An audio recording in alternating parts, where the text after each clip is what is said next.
Professional wrestling at its best is captivating storylines, culminating in great matches.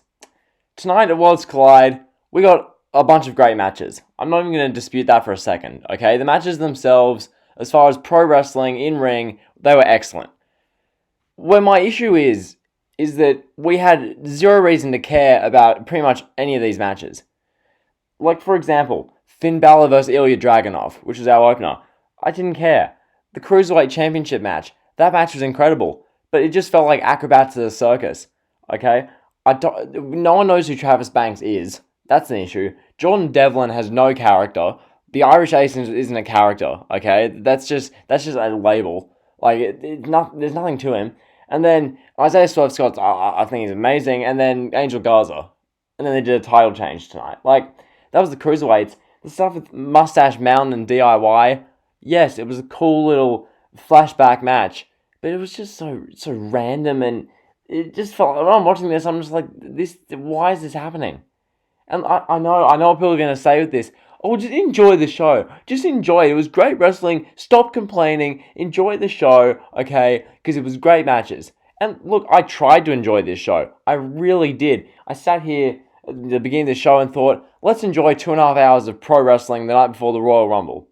And I tried to sit through it, and we started with Balor Dragunov, and I thought, I don't even know who Dragunov is, so I don't care to see him wrestle. Finn Balor, yeah, we all know who Finn Balor is, but I couldn't connect with this match because he's facing Ilja Dragunov. Who is Ilja Dragunov? And I know, I'm sorry I don't watch NXT UK every single week and know everything about Ilja Dragunov. I don't know, all I know is he's Russian and has the red eyes, and that's it.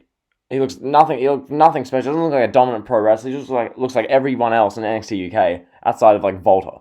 So there was that. The Cruiserweight Championship stuff, as I mentioned, like, who is Travis Banks? This is another thing. Travis Banks, Ilja Dragunov, Jordan Devlin, Trent Seven, Tyler Bate even. Even though Tyler Bate has incredible matches. Tyler Bate, I'll throw in there as well. Like, who are they? They're just random guys. And like, this show, the matches themselves, granted, you knew nothing like incredible would happen as far as like shocked swerves. Like, there was the Cruiserweight Championship change. So the Cruiserweight Championship was won by Jordan Devlin tonight, but on the whole, like outside of the Undisputed Era against Imperium, which I actually enjoyed a bunch, a lot of this was either predictable or it was just, it was basically just work rate-tastic. It was a bunch of these wrestlers, they're great in-ring wrestlers, but we need storylines. That's what pro wrestling's about. Even Rhea Ripley, Toni Storm. Like, they're playing off how Toni Storm beat Rhea Ripley twice and now they're wrestling here. But that's gone literally like 2 weeks build-up.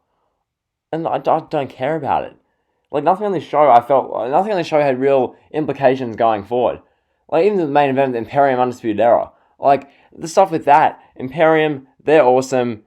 And the best part of NXT UK by far. Undisputed Era, continuing their, like, demise, which I like what they're going with the Undisputed Era at the moment. But, like, outside of that, this show was just a lot of great matches. And I know, as I said, in the community, everyone's going to rate this 9 out of 10, 10 out of 10. Oh, the Balor Dragunov match, 4 stars. The Cruiserweight Championship, 4.25. The DIY Moustache Mountain, 4.5 to 5 stars. The Women's Championship, 4 stars. And the main event, 4.5 stars. That's probably what people are going to do. And they'll rate the show 10 out of 10 and say, best wrestling show all year. How could you not like it? Okay? But this show, it felt soulless. Most of the matches, the crowd outside of the first 6 rows were like, the lights were off. So you couldn't see past that because the ticket sales for this weren't very good because there was no interest, because there was no storylines. Because they threw the show together in like a couple of weeks. Like, with storylines like Finn Balor watching an Ilja Dragunov match, and then all of a sudden they're wrestling now for some reason. Like, that doesn't justify these matches. That doesn't give me a reason to care, so That's basically what I have to say about this show. Worlds Collide. I wish they did take over Portland tonight. I honestly do, because I would have been so much more invested in that.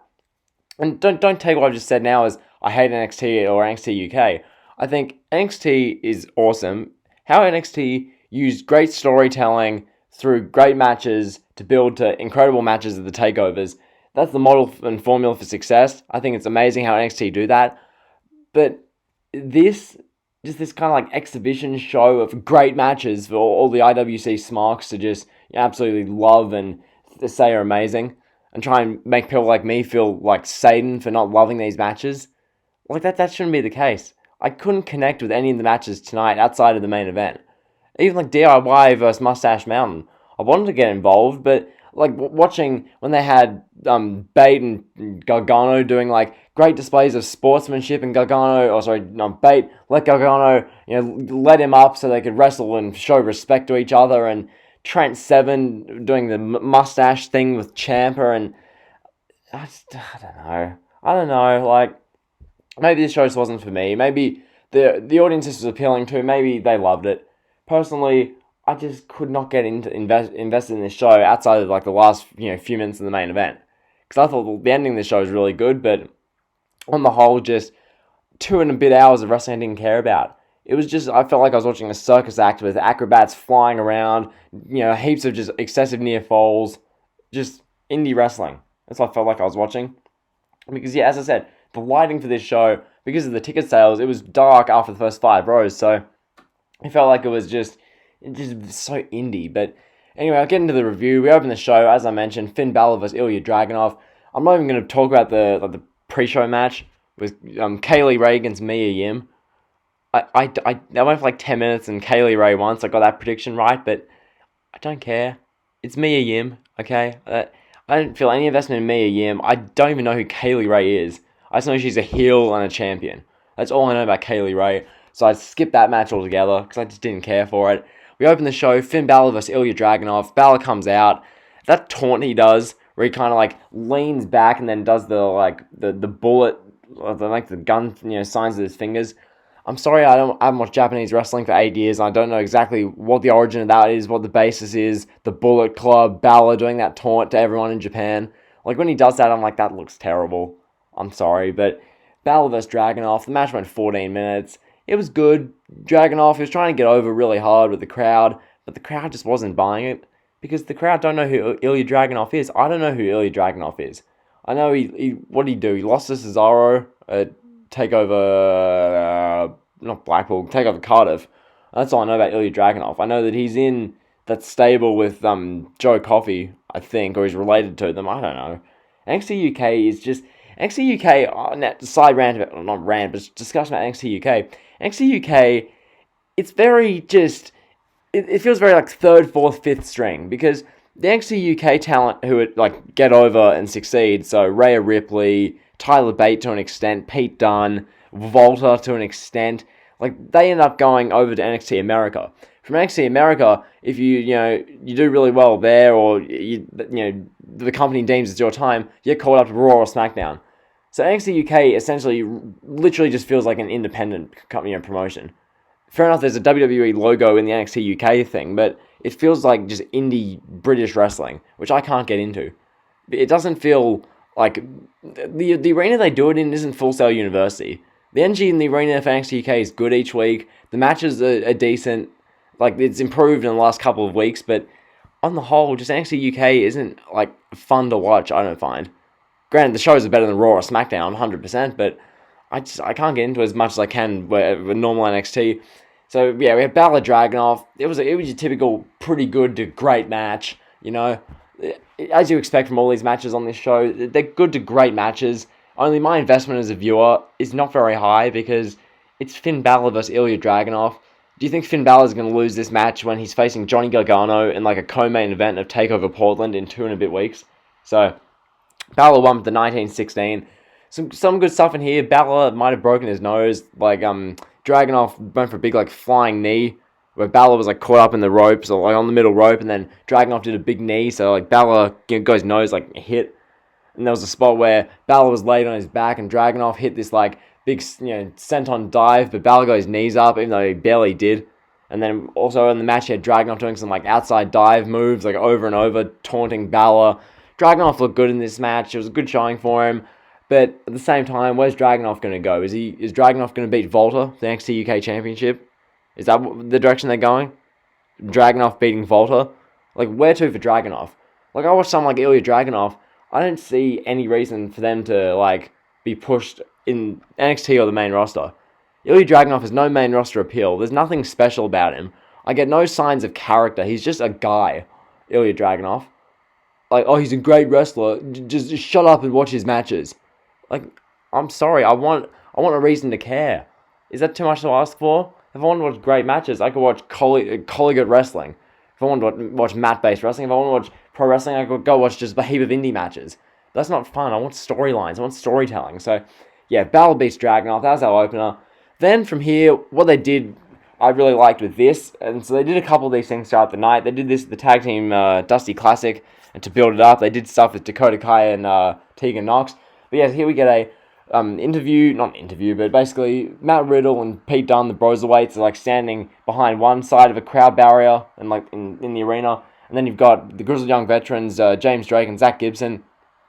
And they're standing on another side, so you've got an interview in between them. So they basically do that promo segment they did from NXT this past week, after the Broserweights won their match. They pretty much did that again, which this was great. Like, I just want storylines, build, because actually having good build makes me care for these things. So, like, for example, when Tegan Nox fights Dakota Kai, I'm going to be invested in that because of the build they did. When we get this Tag Team Dusty Classic final, I feel like it actually has importance because we don't just know who's going to win. We have a good idea the Broserweights are going to win because the winner now takes on the NXT Tag Team Champions at TakeOver Portland. So, at this rate, what I believe will happen, the Broserweights will win the Dusty Cup and then they'll beat the Undisputed Era to become tag champs.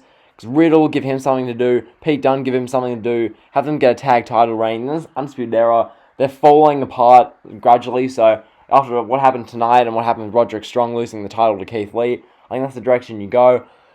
So yeah, this was just hilarious. Riddle, so the Grizzled Young Veterans talked first, talking about how, they take this so seriously. Their resume speaks for itself. How they're sick of these jokers, Matt Riddle and Pete Dunne, Matt Riddle especially. Then Riddle's like, bro.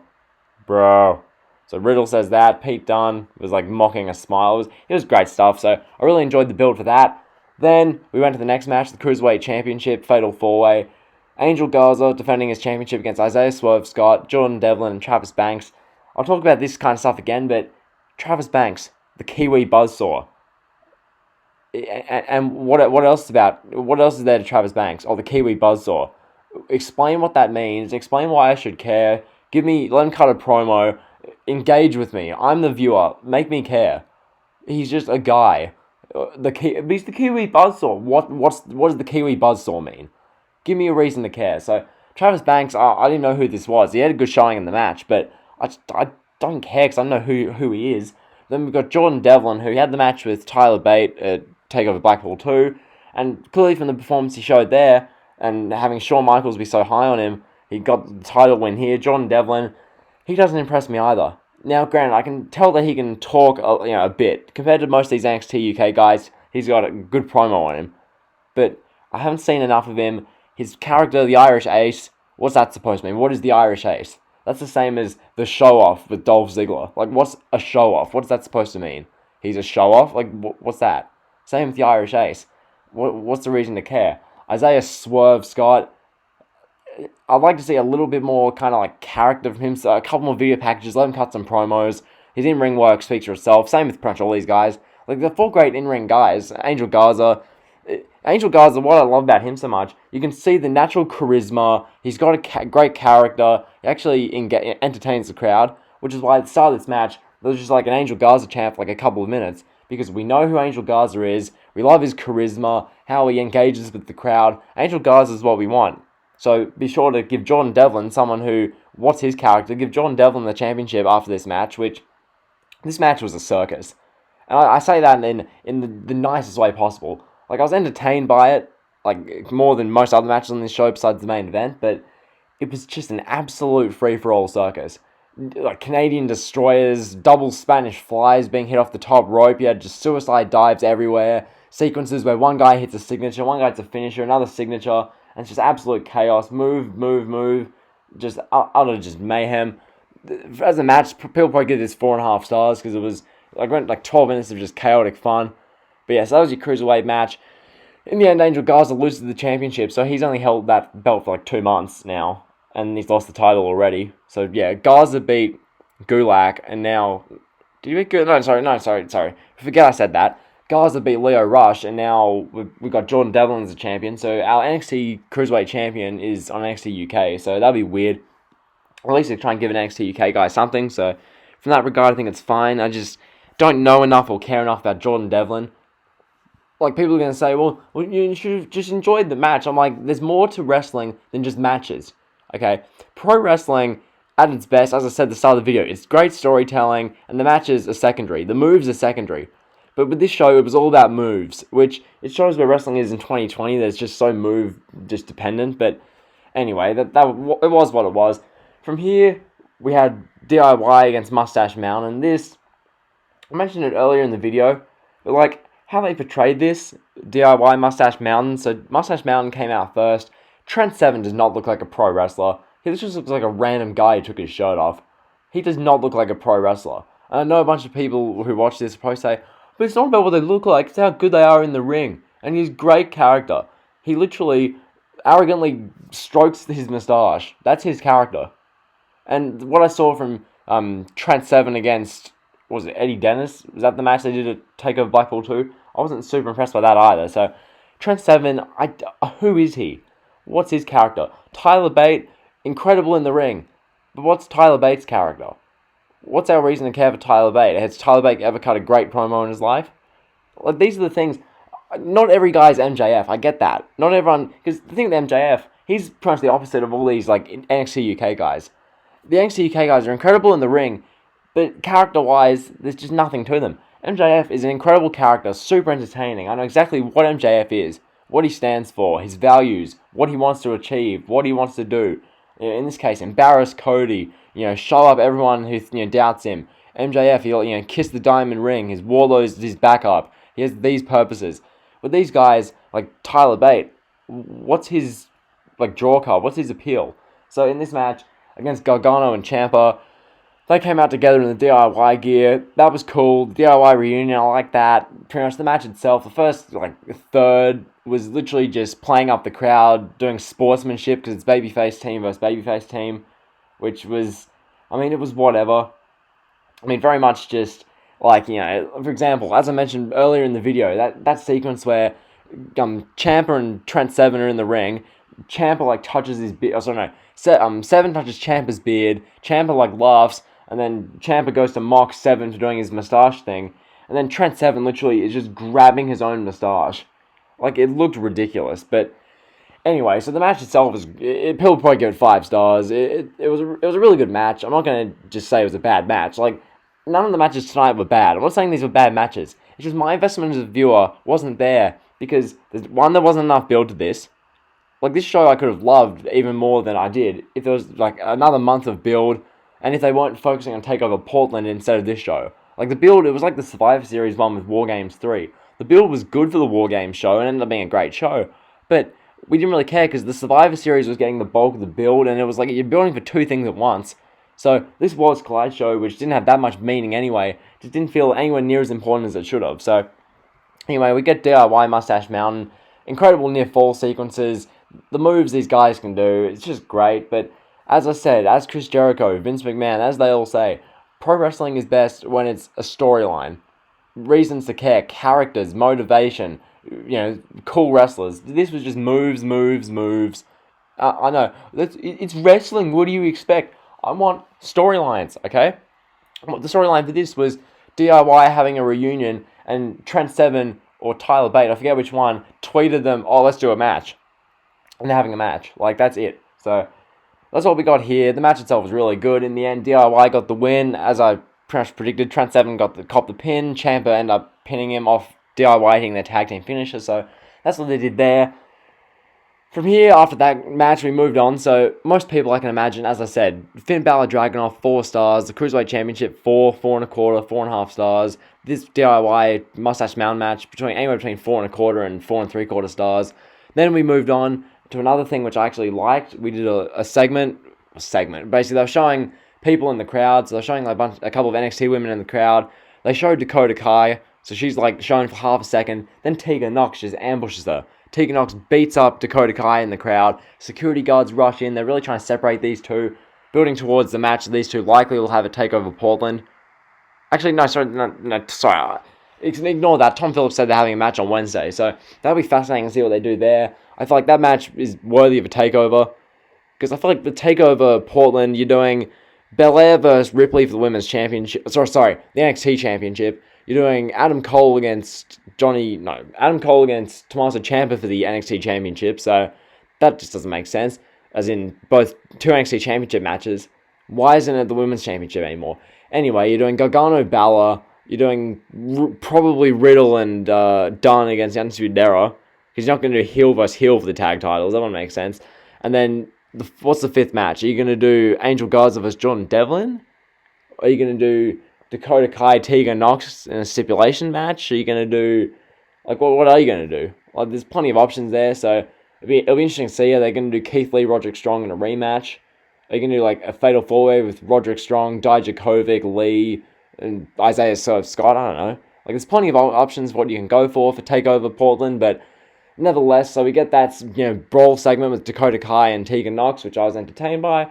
Then we moved on to the NXT Championship match. I'm not going to get used to that. That does not sound right. Rhea Ripley versus Toni Storm for the NXT Championship. And I remember getting a comment exchange earlier in the day with someone who was saying, did they really do that? That makes no sense. Yes, they did. Tonight's show at Worlds Collide, when they showed Rhea Ripley backstage, they said, NXT Champion, Rhea Ripley. And when they had the graphic come up before this Ripley versus Storm match, it was NXT Championship, Rhea Ripley, Toni Storm. So this change has well and truly been implemented by the WWE. This is the thing they're doing at NXT now. As I made that whole video about degendering championships, it makes no sense. It's just illogical. I said in that whole video, the women's division isn't brought down because of calling it the women's division. That's a feminist SJW narrative. The women's division is brought down because there isn't even a division. On Raw, it's two tag team... it's Kabuki Warriors, Asuka and Kairi Sane, so the Raw tag team champions, and then Becky and Charlotte. That's the division on Raw. On SmackDown, literally, it's Lacey Evans, Bayley, and Sasha, and no one else matters. So you literally have 7 women combined across 2 divisions. It's just not good enough, so that's the whole women's division, or women's degendering thing again. This match, Rhea Ripley, Toni Storm, fine, good match. I gave it 3.25, 3.5 stars. I think it was an alright match. It wasn't bad, it wasn't incredible. It was predictable what they do, because you're building up Rhea Ripley versus Bianca Belair. Is Toni Storm, who lost at Blackpool, literally 2 weeks ago, is Toni Storm just going to win the title? Of course she's not. So, watching this, it just felt redundant. Much like the Battle of Dragunov match, much like DIY Moustache Mountain, it just felt redundant. The only match tonight that, honestly, I didn't feel like was redundant was Undisputed Era versus Imperium. That's actually a match I wanted to see. Even DIY Moustache Mountain, it was just okay, it's a great match, they're babyface versus babyface. There's no real reason to care.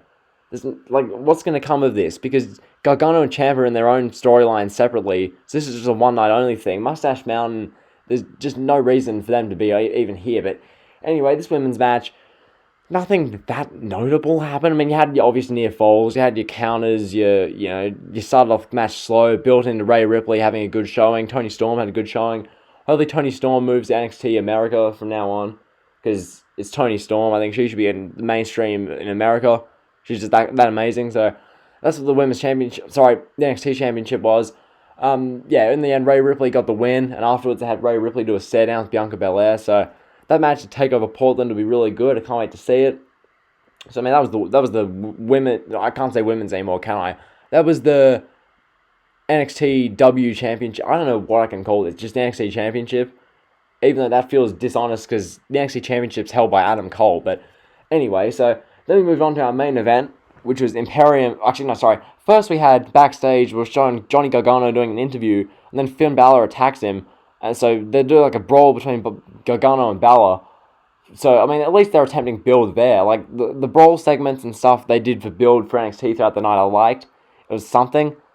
But notice how all this builds for NXT America storylines. None of this had anything to do with NXT UK. Because NXT UK has barely any notable storylines. It's just there. That's my issue with NXT UK. It's just there. None of the guys captivate me besides, who do I like in NXT UK? Volta. And that's literally it. Pipe and Niven to an extent. I like Imperium's act, but that's that's like it. Like, Gallus, for example, I didn't really care for them. Joe Coffey, Mark Coffey, Wolfgang, like, I don't care about them. Flash Morgan Webster and Mark Andrews, what's their character? They're indie midgets. That's Flash Morgan Webster and Andrews. Like, I mean, whatever. I'll roll into the main event. We get our 8-man tag team match. Imperium taking on the Undisputed Era. It's definitely a dream match as far as what they went for. Imperium, their entrance was sick. There was nothing different to what they normally do, but just the crowd singing along. I think Imperium are just a great stable. This match, I thought it was pretty good. I mean, personally, I feel like Walter's lost a couple of pounds since that match a couple of weeks ago against Joe Coffey. Like, he just looked a tiny bit slimmer, but that's completely irrelevant. The Undisputed Era, they made their entrance in what I honestly feel like is going to be one of their last ever, matches as a full faction. Like, I feel like Undisputed Era is on the way out, so the match itself, really entertaining stuff. I was a big fan of what they did here. As I mentioned earlier in the review, this main event was like the only thing I was actually invested in. Because I'll go over it once again. Balor Dragunov, couldn't care less. The Cruiserweight Championship, that felt like an acrobat, like circus watching acrobats. That's what that felt like. And I didn't like how they had Garza lose the title, when Garza's the only one with actual character in that match. And then they had DIY Moustache Mountain. Like, okay, two babyface teams showing respect and doing indie flips. Like, that's what that was. Rhea, Ripley, Toni Storm, awfully predictable. Toni Storm was never going to win the title, and the match was alright. And then we get to this main event, so Imperium, Undisputed Era, it was pretty much everything you expected to be. They started off the first kind of half of it, like, showcasing each different guy. So Strong, O'Reilly, Fish, Cole, and then for Imperium, Volta, Alexander Wolf, Fabian Aichner, Marcel Bartel. Each guy was getting some offense in, that we exchanged moves, each end. And because it's heel versus heel, it wasn't as much of one team just beating down one faction, because that doesn't really work when you're doing heel versus heel. So yeah, the match was, first half, just the guys showing off their offense, each guy tagging each other in, working it over. Then the match pretty much picked up really well. They transitioned into some outside dives, your chaos sequence, because when you have 8 guys that are of this level, this caliber, you're always going to get that. You can get, so you get O'Reilly and Fish doing tag team moves, jumping around each other. You get, Undisputed Era trying to initiate faster pace, because this is Imperium. Imperium, they're not known for being Ricochet, okay? And that's good. They have something to them, Imperium. That's why I like Imperium, because this, that they value the mat, and the mat is sacred, and it's something. What are these other factions and gimmicks, and what are the characters? Like, Volta, I know what Volta stands for. He actually has something. He's not just the Irish ace. Volta, he's a old school, traditional, big man wrestler. He values the mat. He thinks the mat's sacred. Any of this glamour, he just doesn't like it. He wants to rule over NXT UK. Like, Volta has something to him. And he has his group Imperium to back him up. That's why I like Imperium and Walter so much, because there's something to them. Okay? The Undisputed Era, I like them. They're super cool. They're cool heels. But their run, it's coming to an end. Roderick Strong lost the NXT North American Championship to Keith Lee on NXT. The Undisputed Prophecy is pretty much over at this point. Like, granted, we haven't seen the Cruiserweights win the tag titles yet, and Champ hasn't won the NXT Championship yet, but that's going to happen very soon. Anyway, I'll get towards the end of this match here. Basically, the match continued on. Imperium working down Undisputed Era doing some offense of their own. Real back and forth, fun match. Really entertaining seeing this. Tom Phillips and Nigel McGuinness on commentary were good for this match. So we get towards the ending. Roderick Strong Olympic slams Walter through a table. We get countless, near falls where guys are flying in and out. Everything you'd expect. Walter looks like he's about to pin Kyle O'Reilly, and then Adam Cole comes in with a final flash, last shot knee strike. That was really good. Lots of stuff in this match. Just excellent stuff. It's got like half an hour. I don't know how to describe this, basically. I didn't write down every move that happened. I didn't really feel like doing that for anything on this show. So yeah, in the end, we get what we see on screen. Volta literally powerbombing Bobby Fish, 1, 2, 3. So Imperium defeat the Undisputed Era. So basically we get another match lost for the Undisputed Era. This is their demise continuing. So it's really interesting to see where they go from there. And that's your show. 2 hours and 24-ish minutes for this show. Straight to the point. And that was that. Overall, I'm going to give this show, I'm going to give it a B, despite the fact that I don't really care. Like, I can't say that this show is like a C or a D. I wouldn't feel right saying that. The show was really good for the content we got. It's just, on the whole, just having great matches, just great matches, it doesn't appeal. Okay, you can go to a circus and watch acrobats and get the same level of entertainment as you did from these matches, and that's the truth. As much as people will say this is pro wrestling in 2020, yeah, this is pro wrestling in 2020. Matches, not storytelling. Storytelling, it's like I don't know. Whatever. That's my NXT Worlds Collide review for 2020. Tomorrow's the Royal Rumble. There's so much that could go wrong with the Rumble show. I'm not overly looking forward to it. I want to see what they do with the Rumble matches. The rest of the card I don't really care for. So that's going to be very interesting to see. Tonight's World Collide show I'm giving a B though. So yeah, that's my review. Hopefully you enjoyed. Be sure to like, comment, sub. See ya.